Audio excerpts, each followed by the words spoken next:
E veja bem, o que Jesus nos mostrou através do seu exemplo, nasceu num ambiente simples e terminou carregando a cruz, que nós deveríamos estar carregando, mostrando que nós podemos ter uma vida, por mais simples que seja o nosso berço, de servir ao próximo. Jamais teríamos a capacidade de servir como Jesus serviu, mas podemos servir. Aliás, eu vou além, eu acho que nós devemos e precisamos servir. O dia que nós percebemos que só existe um caminho de verdade, que é o caminho do bem, o caminho do amor a Deus e amor ao próximo, nós seremos felizes. Teremos um mundo mais feliz, com mais paz, com certeza, né? E veja bem, a doutrina de Jesus se resume nesta frase: fé, esperança e caridade. Você nota que todos nós, independente da nossa religião, nós nascemos com fé. Podemos acreditar um pouco mais, um pouco menos, mas todo mundo tem a sua fé. Se nós temos fé, nós temos esperança. Porque se você não tiver esperança, o que você está fazendo aqui? Só que tem uma coisa: a fé e a esperança Deus nos dá intrinsecamente, mas a caridade nós temos que fazer. A caridade tem que ser, Deus deixou isso por nossa conta. E não é a caridade de dar dinheiro, que é fácil, é caridade de servir ao próximo, a verdadeira caridade. Dar de si antes de pensar em si. Esta é a caridade verdadeira, né? Agora tem um processo muito interessante. Se eu tenho fé, eu tenho esperança. Eu pratico caridade, eu tenho mais fé, eu tenho mais esperança, eu faço mais caridade. Aí eu tenho mais fé, tenho mais esperança, faço mais caridade. Se cria um círculo virtuoso. E quem ganha com isso? Todos os nossos irmãos, mas você que fez a caridade. Não tenha a menor dúvida. Mais se beneficia quem melhor serve. Não há nenhuma dúvida sobre esta postura, né? E aqui, o nosso Papa Bento XVI, agora no mês de novembro, mais uma vez ele reafirmou a unidade inseparável entre fé e caridade, entre o amor a Deus e amor ao próximo. O Papa vem insistindo nisso. É uma necessidade que talvez nós todos, independente da nossa religião, precisamos refletir sobre isso. O século é o século de servir ao próximo. É desafiador? É. Mas é o momento. Chegou o momento, né? E vejam bem, através do servir nós praticamos a caridade, né? Como que está o nosso tempo aí? Eu não quero me perder, porque senão eu posso cansar muito vocês, né? Cadê a Elisete? Está tudo bem? Então tá. Então vejam bem, a caridade de servir. Este aqui está um dos maiores mandamentos deixados por Jesus. Amar a Deus sobre todas as coisas e o próximo como a ti mesmo. Mas não adianta ler isso na Bíblia se na prática do dia a dia a gente não faz isso. Então será que não dá para a gente se liberar, se soltar mais no amor, de amar a Deus e servir ao próximo? Eu acho que é desafiador, mas podemos fazer isso, devemos fazer isso, né? E veja bem, o ódio excita as rixas, desculpe. A caridade cobre todos os delitos. Quer dizer, nós vamos continuar errando, sim. Nós não somos perfeitos e cometemos erros. Vamos continuar cometendo. Mas talvez uma forma da gente se redimir, pelo menos em parte, é fazer a caridade. Dedicando amor ao próximo. Porque amor e caridade é o mesmo conceito. Não há separação. E a caridade, o amor, porque é a mesma palavra, né? É o mais excelente das virtudes, é a perfeição da lei, o compêndio de todos os mandamentos, o laço da perfeição. Aqui é o bom samaritano, vocês devem lembrar disso. Então veja bem, a caridade, o amor é o maior dos mandamentos. Isso está há 2000 anos aqui entre nós. Então, se nós queremos a paz, podemos obtê-la servindo ao próximo, que é a caridade, que é o amor, né? E aqui eu gostaria de mostrar para vocês a importância de quem recebe a caridade. Este menino aqui, com 6 anos de idade, foi fotografado na Áustria em 1946, no pós-guerra. E ele recebeu um par de sapato novos doado pela Cruz Vermelha. Por favor, olhem o sentimento desse guri aqui. Eu recebi um simples par de sapato, que para nós aqui no Brasil talvez tenha uma importância diferente do que na Áustria, que o inverno é muito rigoroso. Um par de sapato pode representar sobrevivência. E num pós-guerra, então vocês imaginem. Então, esse guri mostra o sentimento verdadeiro de uma criança ao receber uma caridade. Por um simples par de sapato, uma coisa que talvez para a gente, olha, um par de sapato a mais ou menos, para muita gente faz muita diferença. Às vezes tem diferença de vida, né? E aqui tem um mineiro que eu gosto muito, que disse assim: a caridade é um exercício espiritual. Quem a pratica coloca em movimento as forças da alma. Então a gente talvez possa refletir que a caridade, para todos nós, para quem recebe, para quem dá, tem um valor, uma conotação muito espiritual, né? E nós não podemos falar em caridade sem passarmos por Agostinho, o doutor da igreja, né? Quando ele disse: a medida do amor é amar sem medida. Nós nos entregarmos no amor, amarmos assim com toda o nosso ser, a nossa vontade, nos doando ao próximo, né? Porque assim nós vamos construir um mundo melhor para todos nós. Onde não há caridade, não pode haver justiça.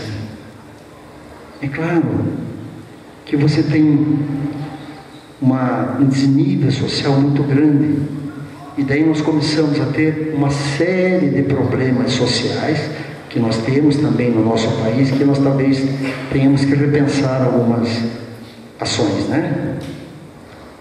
E aquele que tem caridade no coração tem sempre algo para dar. E por incrível que pareça, o sentimento de caridade é muito forte exatamente naqueles que menos têm. Se vocês forem em favelas, em bairros muito pobres, você vai ver que a família às vezes tem meio pão e ela divide o meio pão com o vizinho.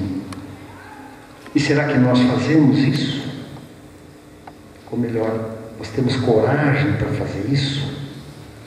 Porque a verdadeira caridade é quando você dá aquilo que mais te faz falta.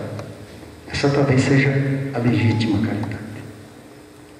Eu acho que é difícil para ser caridoso por inteiro. Mas se a gente começar tentando, quem sabe a gente melhora, né? Exemplos. Nós temos alguns exemplos de paz e de servir. E quando nós falamos em paz e servir, nós não podemos deixar de falar na amada Teresa de Calcutá. Não tem como. Quando perguntaram para ela como que nós devemos promover a paz mundial, ela respondeu: vá para casa e ame a sua família. Você está construindo a paz mundial. De uma pessoa simples, mas de um coração sem medida de tamanho. Então, ame a sua família. Você já tem um grande começo para a construção da paz mundial, né? O grande mineiro Chico também mencionou isto aqui: plante amor e paz, e a vida vai lhe trazer uma colheita de paz e de amor. Cada um colhe aquilo que semeia. Se você planta erva daninha, a colheita, o que se pode esperar? Erva daninha. né? Então, se a gente plantar amor e paz, a nossa colheita fatalmente será boa, né? E a nossa querida irmã Dulce, uma brasileira que orgulha todos nós, né? Não sei se vocês sabem, mas a obra de caridade da irmã Dulce começou num galinheiro. Sabiam disso?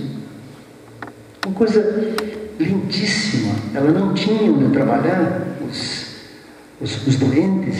Ela pegou um galinheiro, limpou, arrumou e começou a trabalhar. Começou a sua obra, né? Veja que força. E ela deixou isso aqui. Diante dos sofrimentos, lutas, atribulações, devemos nos guiar sempre pela nossa fé, né? Torna-se tudo mais fácil quando você tem fé, mas não a fé oscilante, uma fé que balança, a fé verdadeira, né? Mas uma fé acima de tudo, a fé naquele que nos fortalece, Deus.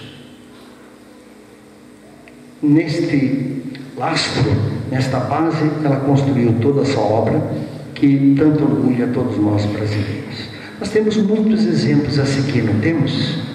Muitos exemplos a seguir, né? Vamos segui-los então, né?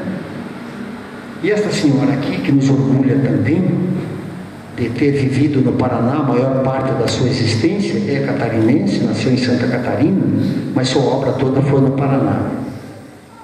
Morreu no Haiti trabalhando num grande desastre que teve lá. Morreu servindo ao próximo, né? E voltou principalmente a sua obra de caridade às crianças. Ajudou esse país em relação à nutrição infantil, à desidratação, enfim, várias situações, reduzindo substancialmente a morte de crianças, especialmente no primeiro ano de vida. Um exemplo também a ser seguido, né? Que transcendeu. Então, quando ela disse assim, como os pássaros que cuidam do seu filho, fazer o ninho dos seus filhos, ao fazer um ninho no alto das árvores e da montanha, longe dos predadores, das ameaças e dos perigos, e portanto mais perto de Deus. Veja que bonita essa colocação. Devemos assim também cuidarmos dos nossos filhos como um bem sagrado, né? Promovendo respeito aos seus direitos e protegê-los. Embora criemos os nossos filhos para a sociedade, mas enquanto eles estão conosco, nós devemos tratá-los dessa forma. E ela nos ensinou muito a fazer isso, especialmente as famílias mais carentes, mais necessitadas, né? E quando a gente fala em exemplo de paz, não podemos deixar de mencionar Jesus mais uma vez. Quando ele disse, eu vos dou a minha paz, eu vos deixo a minha paz. Mas ele falou algo assim, mas não a paz como dá o mundo, porque o nosso mundo é muito conturbado. A construção da paz tem sido muito difícil. Nós temos uma paz relativa. Nós teremos mais paz, depende da ação de todos nós. Começando aqui por Capelinha, que já tem um bom começo de paz. Senão nós não estaríamos falando deste tema aqui hoje, né? Mas ele fala de uma paz ainda maior, a paz de Jesus, que um dia talvez nós tenhamos e teremos com certeza a alegria de viver uma paz acima dessa paz que nós enxergamos aqui. E o Gandhi disse, não existe um caminho para a paz é o caminho. A paz é o caminho. Quer dizer, se nós procurarmos viver em paz, nós estamos caminhando para o lado certo, para o rumo certo, né? E o Papa João Paulo também, um dos grandes papas que nós tivemos nesse planeta, a paz exige 4 condições essenciais: verdade, justiça, amor e liberdade. Sem isso nós não temos um estado de paz. E se olharmos uma olhada no planeta, quantos países, quantas nações que não têm paz? E que Quem sabe nós, especialmente os brasileiros, que é um dos países mais católicos do planeta, um dos países mais espíritas também do planeta, acredito que é caminho também de ser o mais evangélico do planeta. Quem sabe nós possamos nos unir como uma diversidade cultural tão intensa, e possamos ajudar a construir a paz mundial, a paz mundial. Este é o grande desafio. Eu acho que no nosso país nós já estamos no caminho, ainda difícil, mas estamos no caminho. E veja bem o que diz a Bíblia: bem-aventurado os que promovem a paz, porque eles serão chamados de filhos de Deus. E aí está o trabalho do Rotary, convidando a todos para promoverem a paz. Olha que belo convite, olha que bela oportunidade da gente efetivamente promover a paz.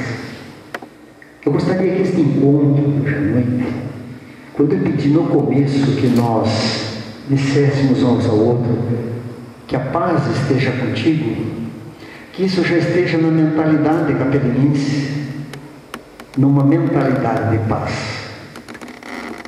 para que isto irradie para outras cidades, para o estado de Minas Gerais, para o nosso país e quem sabe aporte até fora do nosso país uma mentalidade de paz, né? Mas temos desafio, sim, temos desafio, porque se nós não amamos o nosso irmão a quem vemos, como é que vamos amar a Deus a quem nós não vemos? Fica difícil, né? Então nós começamos a amar a Deus através do nosso irmão. E muitas vezes aquele irmão que está ali, caído na rua, ou com uma dificuldade no momento, talvez uma ajuda em dinheiro seja importante, mas às vezes ele está precisando de um abraço, de um aperto de mão, de um olhar, às vezes até de um bom dia. Por que você está assim? Por que você está aqui?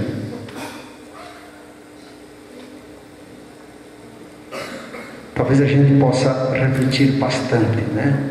E principalmente estejamos aonde estivermos, na nossa casa, viajando, na nossa profissão, na nossa religião, no nosso centro espírita, aonde você estiver, no templo evangélico, tratai os outros como você gostaria de ser tratado, com respeito, com justiça, com amor, com caridade. É difícil? É, mas é o convite que está sendo feito para todos nós, né?